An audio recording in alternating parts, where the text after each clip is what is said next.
Cuando regresaba de un viaje antes de tiempo encontré a mi esposa junto con su amante en mi propia casa. Me llamo Álvaro. Mi esposa, Bianca, y yo nos conocimos a finales de nuestros 20. Ella trabajaba en la organización de eventos y yo me abría paso como consultor independiente de empresas. Fue un noviazgo luminoso, lleno de planes compartidos, complicidad absoluta y una química que parecía inquebrantable. Nos casamos 3 años después en una ceremonia íntima, rodeados de nuestras familias y amigos más cercanos, convencidos de que estábamos firmando un contrato de lealtad para toda la vida. Con años de esfuerzo, privaciones y jornadas laborales interminables de 12 o 14 horas, logramos comprar nuestra propia casa en un barrio residencial tranquilo. Era una propiedad de 2 pisos con un pequeño jardín al frente, ventanales amplios y una estructura sólida que decoramos juntos, elegimos cada mueble, pintamos cada pared y convertimos en nuestro verdadero refugio. Para mí, esa casa no era solo ladrillos y cemento, era el símbolo de nuestro trabajo en equipo, la prueba tangible de que nuestro matrimonio estaba dando frutos. Para mí, la confianza en un matrimonio no era un concepto negociable ni algo que tuviera que revisarse a diario, era el suelo firme sobre el cual caminábamos. Por la naturaleza de mi trabajo, a menudo me tocaba viajar a provincias o quedarme hasta tarde en reuniones con clientes corporativos. Jamás, en casi 10 años, se me pasó por la cabeza dudar de Bianca. Cuando salía de viaje con mi maleta, me iba con la tranquilidad absoluta de que en casa se quedaba mi socia de vida, mi confidente, la persona que cuidaba de nuestro espacio del mismo modo que yo cuidaba de ella. Pensaba que la estabilidad de nuestro hogar era una roca inexpugnable, capaz de soportar la rutina y el paso del tiempo sin desmoronarse jamás. Sin embargo, los desastres rara vez avisan con truenos, la mayoría de las veces se incuba un veneno silencioso que destruye las cosas desde adentro. Todo empezó unos 8 o 9 meses atrás. Al principio no fueron grandes discusiones ni distanciamientos dramáticos, sino sutiles y casi imperceptibles alteraciones en la dinámica de nuestra convivencia. Bianca empezó a pasar mucho más tiempo pegada a la pantalla de su teléfono móvil. Si sonaba una notificación a mitad de la cena, su mirada se encendía con una prisa disimulada. Respondía con una sonrisa corta y contenida en los labios y, acto seguido, dejaba el aparato boca abajo sobre la mesa, un gesto que jamás había hecho antes. Por esa misma época, un nombre nuevo empezó a colarse de forma sistemática en nuestras conversaciones cotidianas: Eduardo. Eduardo era un diseñador gráfico freelance que la agencia de Bianca había contratado para liderar la reestructuración de varias marcas importantes. Al principio, Bianca hablaba de él con una naturalidad tibia, refiriéndose a él como un compañero de trabajo talentoso, ocurrente y eficiente. Pero con el paso de las semanas, las menciones a Eduardo se volvieron abrumadoras. Eduardo dice que esta cafetería del centro tiene el mejor café helado, comentaba mientras desayunábamos. Ayer Eduardo me ayudó a rehacer toda la presentación porque la cliente era dificilísima, decía mientras se maquillaba frente al espejo. A Eduardo le parece que deberíamos renovar los cuadros del recibidor, soltó una tarde mientras veíamos televisión. Cuando la escuchaba, una ligera incomodidad me recorría el pecho, pero mi mente rechazaba de inmediato cualquier sombra de desconfianza. Me decía a mí mismo que no podía ser un esposo celoso ni controlador, que era normal que tuviera amigos en su entorno profesional y que Bianca era una mujer madura que me amaba. Cuando le pregunté por él en una ocasión, con tono suave para no parecer inquisitivo, ella soltó una carcajada perfecta y me dio un beso en la mejilla. Álvaro, por favor, Eduardo es solo un chico lindo con el que trabajo, no seas tonto. Yo decidí creerle, sofocando la pequeña alarma que sonaba en el fondo de mi conciencia y cometiendo el peor error de mi vida, preferir la comodidad de la mentira antes que investigar la verdad. A inicios del mes siguiente se presentó en mi oficina una oportunidad profesional crucial, una consultoría corporativa de 5 días en una ciudad costera a 3 horas en carretera. Era un contrato importante que implicaba reuniones intensas, auditorías en planta y cenas con los directivos de la firma. Cuando volví a casa esa noche con la noticia, esperaba ver en el rostro de Bianca la habitual mueca de desánimo que ponía cada vez que me tocaba ausentarme por varios días. En lugar de eso, al darle los detalles del viaje, vi pasar por sus ojos un destello de alborozo, una chispa de alivio que intentó disimular de inmediato bajo una capa de entusiasmo profesional. «Pero Álvaro, eso es una noticia excelente para tu carrera», dijo acercándose a mí para arreglarme el cuello de la camisa con un ahínco inusual. «Tienes que ir sí o sí. No te preocupes por la casa, ni por los pagos, ni por las compras, yo me encargo de todo absolutamente. Tú concéntrate allá». Durante los 3 días previos a mi partida, Bianca estuvo extrañamente atenta, pero con una distancia emocional fría que se sentía como una pared de hielo. La notaba impaciente, como si estuviera contando los minutos para que llegara el lunes por la mañana. En la cama se giraba hacia su lado de la mesa de noche argumentando cansancio o migraña, mientras su teléfono no paraba de vibrar en silencio sobre la madera. La duda, que antes era una leve sospecha, empezó a convertirse en una piedra pesada en mi estómago. Para contrarrestar ese abismo que sentía abrirse entre los dos, se me ocurrió una idea que creí romántica: planearía una sorpresa. El viaje de negocios estaba pactado de lunes a viernes. Sin embargo, si apretaba la agenda, trabajaba sin almorzar y adelantaba los informes nocturnos, podría terminar todo el miércoles por la tarde. Así, saldría en carretera de regreso y llegaría a casa por sorpresa en la madrugada del jueves, con un ramo de sus flores favoritas y el pastel de maracuyá que tanto le gustaba, para demostrarle que nuestro matrimonio seguía siendo mi prioridad. El lunes salí de madrugada con mi equipaje en el maletero. Las primeras 48 horas en la otra ciudad fueron un torbellino de trabajo, pero cada vez que el ritmo bajaba, la soledad de la habitación del hotel me devolvía una sensación de angustia opresiva. El lunes por la noche la llamé a las 9, el teléfono sonó 6 o 7 veces hasta que la llamada se cortó. Media hora después, me envió un mensaje de texto breve: perdón mi amor, me estaba bañando y no escuché el celular. Estoy rendida, hablamos mañana, te amo. El martes la historia se repitió de manera aún más descarada. La llamé a las 10 de la noche tras salir de una cena de trabajo. Tardó en contestar y cuando por fin lo hizo, su voz sonaba agitada, respirando con cierta dificultad y con un ruido de fondo que parecía el crujido de una puerta de madera o pasos sobre el parqué de nuestra sala. ¿Bianca? ¿Dónde estás? Se escucha un ruido raro, le pregunté caminando por el pasillo del hotel. No, en ningún lado, Álvaro, estoy en la cama viendo una serie, respondió con un tono cortante y a la defensiva. Tengo un dolor de cabeza insoportable. Por favor, hablemos mañana que no me siento bien. Colgó antes de que pudiera replicar. Aquella noche no pude dormir más de 2 horas. Me quedé mirando el techo de la habitación del hotel, dando vueltas en la cama mientras una corazonada helada me recorría el cuerpo.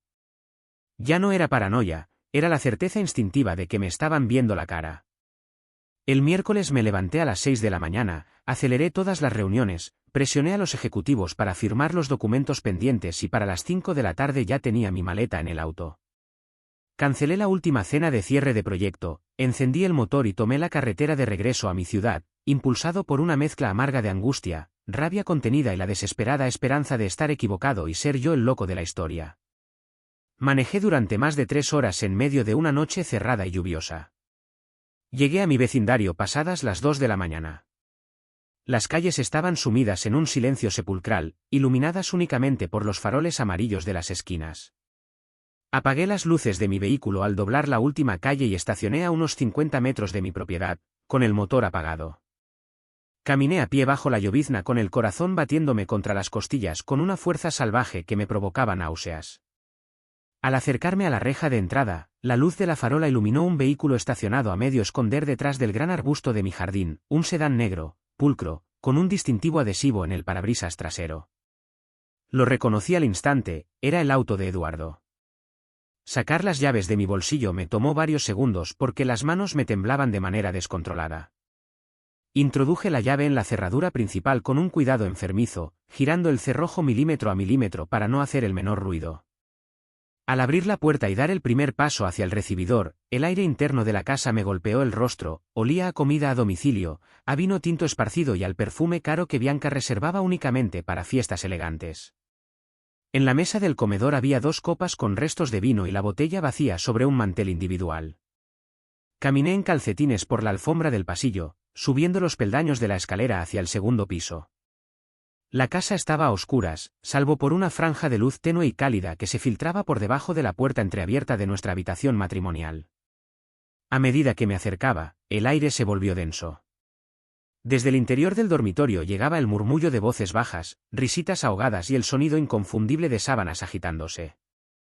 La sangre me ardió en las venas con una furia destructiva que jamás en mi vida había experimentado.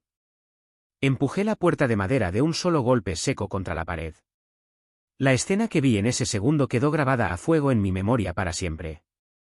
Sobre nuestra propia cama, en la que yo dormía cada noche, envueltos en el plumón que habíamos elegido juntos, estaban Bianca y Eduardo.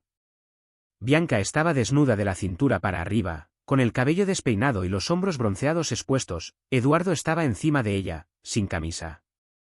El tiempo pareció congelarse en un marco dantesco. Un chillido agudo de pavor puro salió de la garganta de Bianca mientras se tapaba el pecho a toda prisa con las cobijas, con la cara pálida como el papel y los ojos desorbitados por el shock. Eduardo se incorporó de salto, torpe, desorientado por el alcohol y el pánico, buscando desesperadamente sus pantalones tirados en la alfombra al lado de la cama. Álvaro. Álvaro, por favor. Dios mío, no es lo que parece. Gritó Bianca al borde de la hiperventilación, estirando los brazos hacia mí desde la cama con lágrimas cayéndole a mares por el rostro. Te me sales de mi casa en este preciso instante o te juro por Dios que no respondo de mí, dije con una voz que salía de lo más profundo de mi tórax, grave, temblorosa, tan cargada de odio y desprecio que ni yo mismo me reconocí. Eduardo, temblando visiblemente y tropezando con sus propios zapatos mientras intentaba ponerse la camisa al revés, levantó las manos en un gesto cobarde de defensa. Viejo, escucha, por favor, tranquilízate, las cosas se salieron de control, déjame explicarte. No me llames viejo ni me hables, pedazo de miserable. Rugí dando un paso violento hacia él con los puños cerrados, sintiendo como la rabia me nublaba la vista mientras Bianca saltaba de la cama envuelta en una sábana para ponerse en medio de los dos, llorando a gritos, suplicándome que no cometiera una locura. En medio de los gritos que retumbaban en la madrugada, la ropa interior tirada en el piso, las botellas vacías, el olor a traición impregnado en las cortinas y la cobardía de la mujer que juró amarme, el hogar que tardé 10 años en edificar quedó reducido a escombros en cuestión de segundos, dejando el aire cargado de una violencia a punto de estallar y un futuro completamente roto sobre el suelo de mi habitación. Esa madrugada no hubo gritos de reconciliación ni explicaciones que valieran. Mientras ella empacaba a toda prisa entre sollozos en la habitación de huéspedes, yo me senté en el sofá del primer piso, mirando al vacío, sintiendo como el alcohol de las copas vacías sobre la mesa me recordaba la farsa en la que había estado viviendo. A las 5 de la mañana, el auto de su hermana se estacionó afuera. Bianca salió arrastrando 2 maletas, deteniéndose en el umbral para mirarme una última vez, esperando una orden de detención que nunca llegó. Cerré la puerta tras de sí y le pasé el cerrojo definitivo. Los días siguientes fueron una maraña de abogados, llamadas cruzadas y un papeleo frío que parecía anestesiar el dolor físico de la traición. Bianca intentó buscarme a través de amigos en común, enviando mensajes donde pasaba del arrepentimiento desesperado a la indignación por mi frialdad. Pero para mí, el límite ya se había cruzado. En menos de 2 semanas, nos citamos en la oficina de mi abogado para firmar el acuerdo de divorcio por causal de infidelidad y disolver la sociedad conyugal.